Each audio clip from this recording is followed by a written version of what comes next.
Nous vivons en Bretagne, Côte d'Armor, dans la baie de Saint-Brieuc. Département côtier avec ses mers, les dunes, ses plages. Alors que des pénuries d'eau sont annoncées un peu partout, nous nous sommes posé une vraie question sur nos propres réserves d'eau douce. Vendredi soir, 14 avril, c'est déjà les vacances pour nos copains. Mais nos deux profs de sciences nous ont donné rendez-vous pour relever un défi.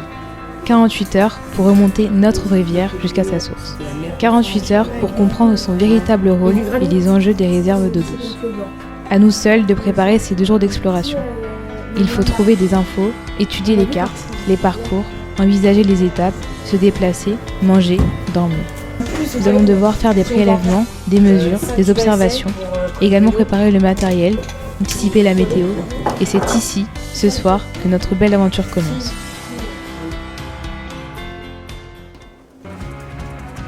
Première mission de la matinée, partir du port du Légué et remonter jusqu'au barrage de Saint-Barthélemy. 12 km et 4 étapes. Pour chacune d'elles, nous avons décidé de récolter des données scientifiques. Température de l'air, de l'eau, prélèvement dans un tube à essai, date et heure. Pendant des kilomètres, nous longeons notre cours d'eau. Nous faisons connaissance avec notre rivière, car finalement, nous ne la connaissons pas si bien que ça. Nous prenons le temps de l'observer, de l'écouter. Il y a une sorte de respect entre nous. Kilomètre 12. Nous décidons de grimper en haut du sommet du barrage de Saint-Barthélemy. 7 millions de mètres cubes y est retenu sur plus de 80 hectares. C'est la principale réserve d'eau potable qui alimente les communes de la ville de Saint-Brieuc. Retour au labo pour classer et analyser les échantillons d'eau au microscope. Nous observons la présence de bioindicateurs comme des larves de trichoptères et de gamarres, ce qui confirme une qualité de l'eau plutôt médiocre. Nous ignorons que notre réserve d'eau potable était en si mauvaise santé. Nouvelle mission avec l'objectif de rallier Quintin plus au sud. Nous avons trouvé un camping pour nous accueillir cette nuit. Mais avant cela, un point central de notre expédition, Sainte-Anne-du-Houlin et les caots du Gouette. Nous avons choisi un premier lieu calme, moment très agréable et l'occasion d'observer de près la faune de surface.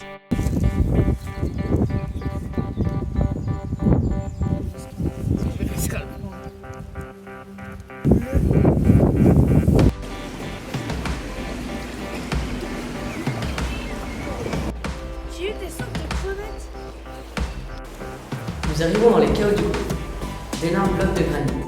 C'est la pluie, le ruissellement et l'érosion qui a formé ces blocs granitiques.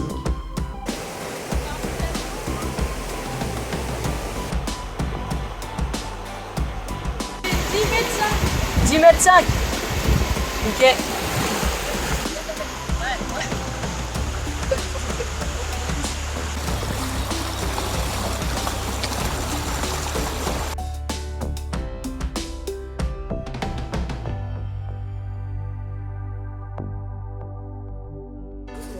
La journée se termine, nous nous installons dans notre camping, satisfaits d'avoir atteint les objectifs fixés.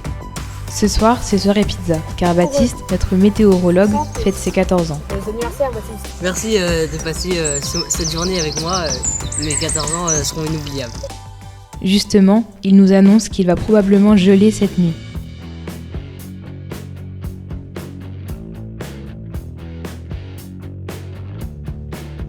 Dimanche matin, après une nuit très froide, on décide de se lever tôt pour aller à la recherche de notre source.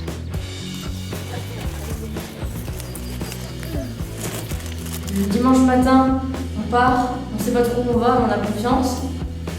Plus on marche, plus on prend de l'altitude et on remarque que la rivière devient un petit ruisseau.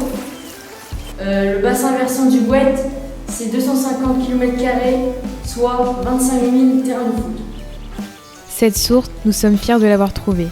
Juste des petites gouttes d'eau. Nous sommes dimanche midi et nous avons relevé le défi. Nous avons vécu une belle exploration scientifique et une très forte aventure humaine. Nous regardons désormais notre rivière différemment. Nous avons aussi compris l'absolue nécessité de préserver notre source d'eau.